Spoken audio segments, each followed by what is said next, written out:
Hey there, gorgeous, and welcome back to the Influence Over 40 podcast. I'm your host, Annie Kilko, and I'm so glad that you're here today. We're going to talk about things in your business that you hate to do. Yes, things that, have to get done, but man, they're your drain on your energy, and you keep pushing them to the bottom of your list again and again. Are you feeling this?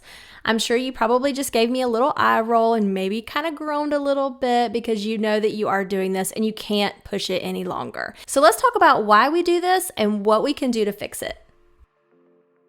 Hey there, gorgeous, and welcome to the Influence Over 40 podcast. I'm your host, Annie Kilko, and this is your go-to podcast for navigating the empty nest era with confidence and entrepreneurial spirit. I'm that crazy dog mama adjusting to life after kids and quite honestly, still trying to figure out what I want to do for a living. I'm a former boutique owner and seasoned mompreneur, and this show is dedicated to empowering women just like me, over 40, to embrace their unique journeys and thrive in the digital age. Join me for inspiring discussions on confidence-building tips, mindset work, social media strategies, and how to be successful as an introvert and essential business tools. I'll also give you the real scoop on whether I think the latest and greatest digital way to make money is the real deal or a huge waste of time and dollars. Whether you're looking to reinvent yourself or take your business to new heights, I'm here to help you chase your dreams and be unapologetically and authentically yourself online. Follow the Influence Over 40 podcast and don't miss out on all the valuable tips and tools to make your business journey and 2.0 era easier.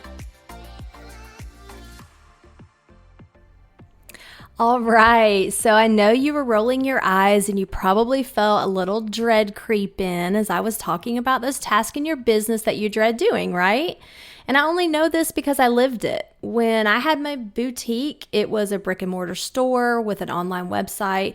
So it had a lot going on. There was no shortage of tasks to complete daily.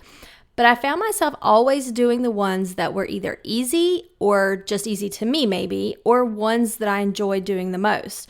The ones that I dreaded, like bookkeeping, I'd write down on my to-do list every single day, but I would never cross it off. I just rolled it over to the next day until that next day became the next month and so on and so forth. So why did I dread this so much? Well, for starters, I didn't really know how to use QuickBooks completely. Have I told y'all before that I'm a serial course taker? I do love to learn new things about business, so of course I thought, no big deal, I can do this. My accountant offered a digital training course that I decided to take. I thought it's December, it's slowed down, January and February in retail are always slower, so there's no reason I can't do this. Cool, let's take the course. Well, I took the course and it was good. Don't get me wrong. There was nothing wrong with it. It taught me most of what I needed to know, but there were some slight differences here between, the course and how QuickBooks looked now when I was taking it. I also got a little stumped in one account not being able to make it balance. And if you know what I'm talking about, you know what I'm talking about. So between those two things, I was over it. It wasn't fun anymore. It wasn't easy. I wasn't learning something new, or, maybe it just wasn't easy for me. So here's the question. If I know I dreaded doing it and I wasn't great at it, why didn't I just pay my accountant to do the bookkeeping? Well, that's a great question. So let's look at some of those reasons. For me, the biggest reason was cost. And I think that's probably the biggest concern for most people. I was worried about paying $450 a month because $450 a month, I could have spent that on inventory, y'all. Like, that's a big chunk of money when it comes to inventory. But what I didn't understand at the time was that not only was I holding myself back by not having my books up to date, I was also causing myself anxiety over it every month, almost every day.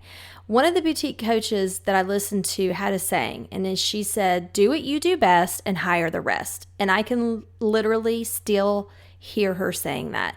So I took the approach of how many sales would it take for me to make that $450, and it turns out it was like 1 day worth of sales when I sat down and really looked at it, and that's really a slow day. So why was I causing myself this kind of stress when in an entire month, if I just took 1 day worth of sales and applied that to paying the bookkeeping, easy peasy.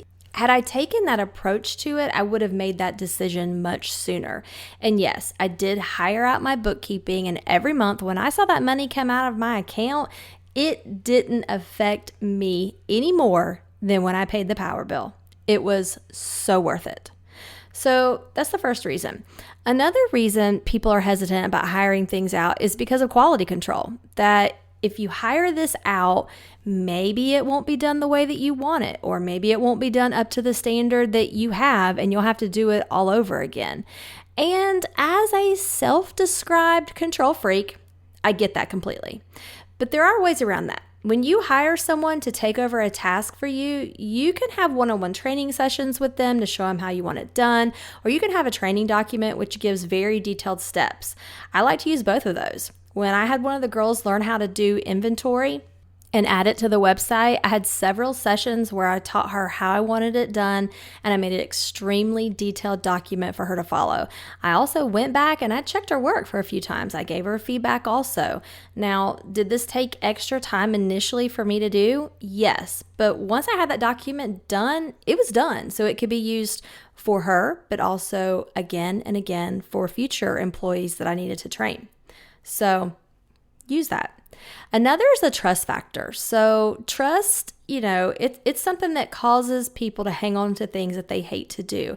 It's hard to find people that are trustworthy and that you can depend on. And that is a true statement, but it isn't impossible. Depending on the task, you could hire someone for something like, let's say, Fiverr or Upwork.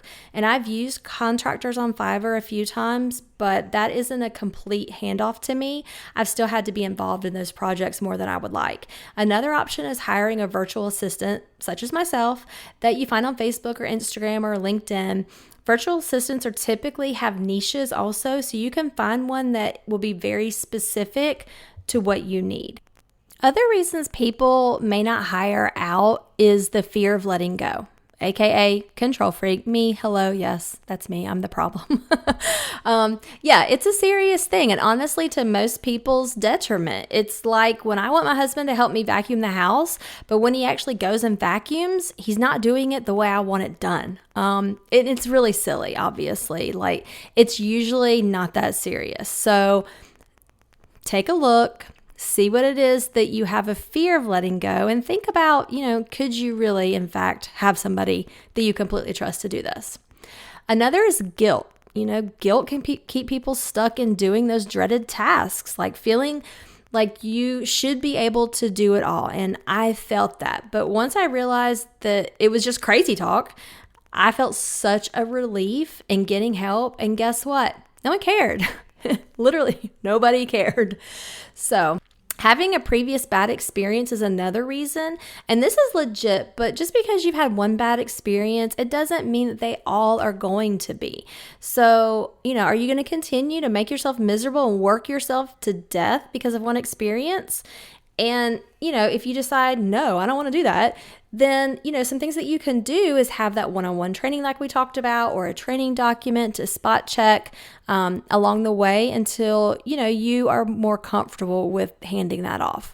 And then finally, I think people underestimate the benefits of hiring out things that they hate doing. Some of the benefits are it literally makes your life easier. It saves you time, and it may actually save you money as well. Just think about all the income generating activities you can do instead.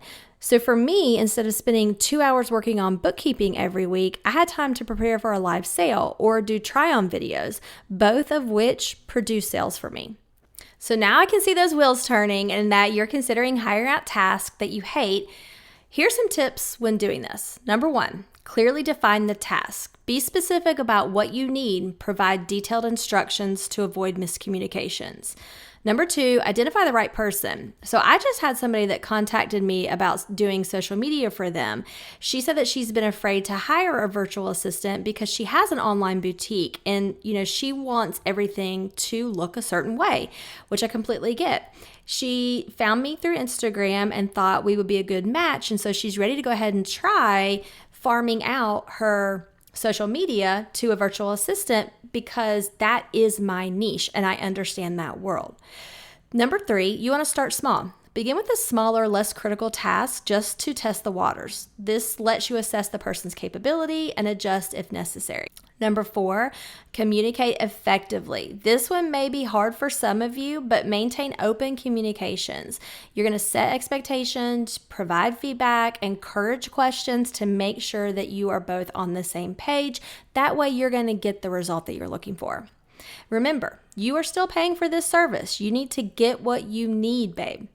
Number 5, use contracts and agreements. Having a formal contract outlining the scope of work, payment terms, deadlines, other details protects both you and the contractor that you're hiring to do this work for you. It sets clear expectations. That's always a do. Next, we're going to leverage technology. You can use project management tools and communication platforms to keep track of progress and manage tasks efficiently. I like to use Trello. It's a great workspace where users can share the work. We can communicate easily. I also have different boards for every client that I have just to keep everything very organized.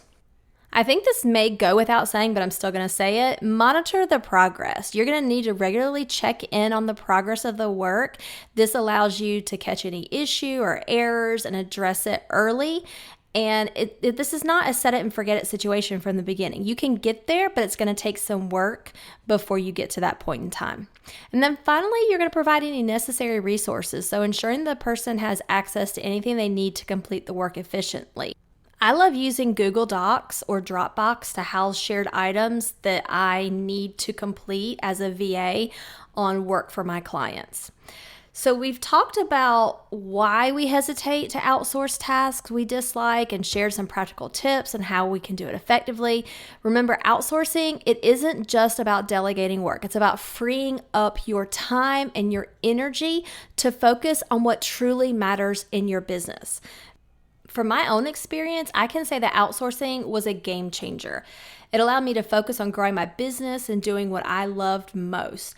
And I encourage you to take a look at your to-do list this week. I want you to identify one task that you could outsource. Start small, communicate clearly, and don't be afraid to seek help. I'd love to hear about your experiences with outsourcing. Have you tried it? How did it go? You can share those stories with me on Influence Over 40 on Instagram, or you can email me at hello@influenceover40.com. Now, if you've listened to my other podcast, you may have heard that I love to journal. So to wrap up today's episode, I want to leave you with this journal prompt. So go ahead and pause this podcast right now. Go grab your notebook, your favorite one, your favorite pen, come back, and let's go over this journal prompt. Prompts are a great way to journal because you don't have to think about what to write. And if you are new to journaling, this is maybe your first time doing it, all you have to do is simply answer the question or questions given. The prompt that I'm going to give you goes along with this episode. So are you ready?